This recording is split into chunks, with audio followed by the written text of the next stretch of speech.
টুনি তার স্বামীর সাথে জঙ্গলে বাস করত। তারা খুব একটা বেশি বড়লোক ছিল না, তারা খুবই গরিব ছিল। কি গো, এইবার জমিতে কি চাষ করবে ভেবেছো? এই বছর ভাবছি জমিতে মটর কলাই চাষ করব। দেখি কেমন কি হয়। সেই বছর তো অনেক কিছু নষ্ট হয়েছিল। এই বছর দেখি কি হয়। এই বছর অনেক মটরশুঁটি লাগিয়েছি এবং অনেক ভালো মানের, দেখবে এবারে নিশ্চয়ই ভালো ফল হবে। কিন্তু অত মটরশুঁটি নিয়ে আমরা করবই বা কি? তুমি যে এত মটরশুঁটি লাগিয়েছো, আমাদের তো এত লাগবে না। আরে তুমি এত চিন্তা করছো কেন? মটরশুঁটিকে বাজারে বিক্রি করে দেবো, আর যেগুলো থাকবে আমরা মটর পোলাও বানিয়ে খাবো, বুঝলে? টুনির স্বামী ছিল অনেক পরিশ্রমী। সে অনেক পরিশ্রম করে জমিতে চাষ করত। এভাবেই তাদের সংসার চলছিল। টুনি মটর কলাই জমিতে লাগাতে গেল এবং সে খুব পরিশ্রম করে ও মনোযোগ দিয়ে তার কাজ করছিল। ধীরে ধীরে তার ফলও দেখা দিচ্ছিল।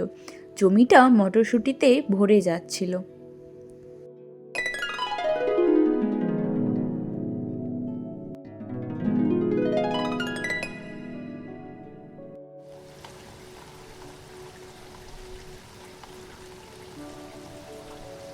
সেই বছর বৃষ্টিও হয়েছিল খুব, তাই ফলনও হয়েছিল খুব ভালো।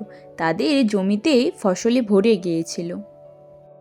হ্যাঁ গো, এইবারে তো আমাদের জমিতে অনেক ফসল হয়েছে, অনেক মটরশুঁটি হয়েছে। এ দিয়ে তো আমাদের অনেক দিন চলে যাবে।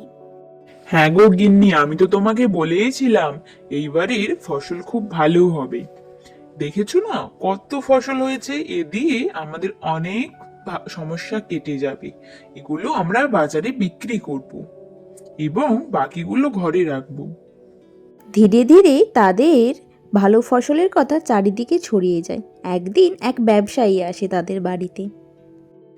রঘুবাবু, আপনি এখানে? কি দরকার হয়েছে বলুন। আপনি আমাদের বাড়িতে এসেছেন, এটিতে আমার খুব ভালো লেগেছে। টুনি, আমি শুনেছি তোমাদের অনেক ফসল ভালো হয়েছে, তুমি সেগুলো আমার কাছে বিক্রি করে দাও। আমি 20 টাকা দরে দেব তোমায়। আমার কাছে বিক্রি করলে তোমাকে আর শহরেও যেতে হবে না, তোমার অনেক সমস্যা কমে যাবে।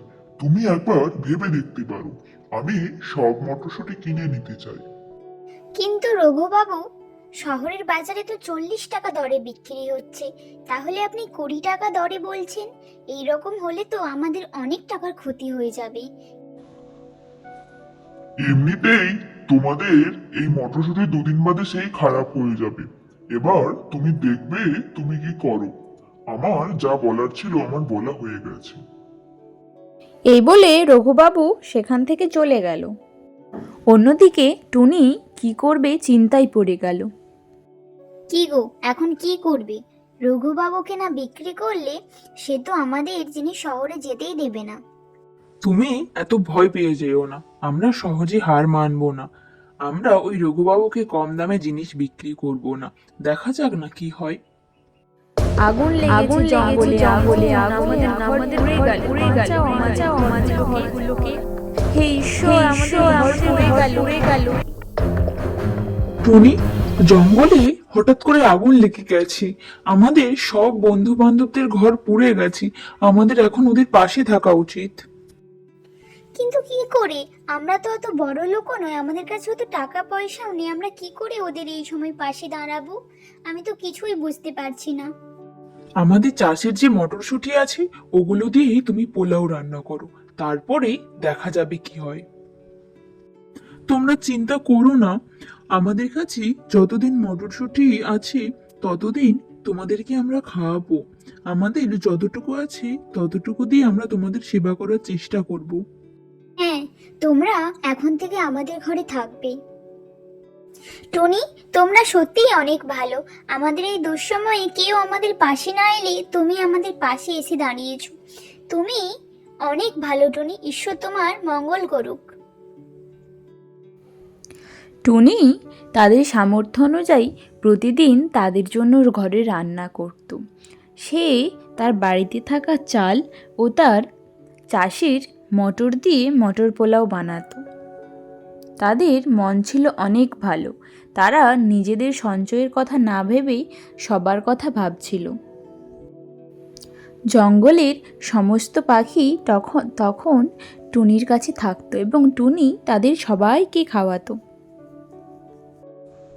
আমাদের এই দুঃসময়ে তোমরা আমাদের পাশে থেকেছো, তাই তোমরাই আজ থেকে আমাদের রাজা। আমি জঙ্গলের রাজা হতে চাই না, আমি এক সামান্য পাখি, ঠিক আছি। ও ঠিকই বলেছি, আমরা এইসব চাই না। আমরা শুধু তোমাদের বিপদের সময় তোমাদের পাশে থেকেছি, শুধু এইটুকুই ব্যাস।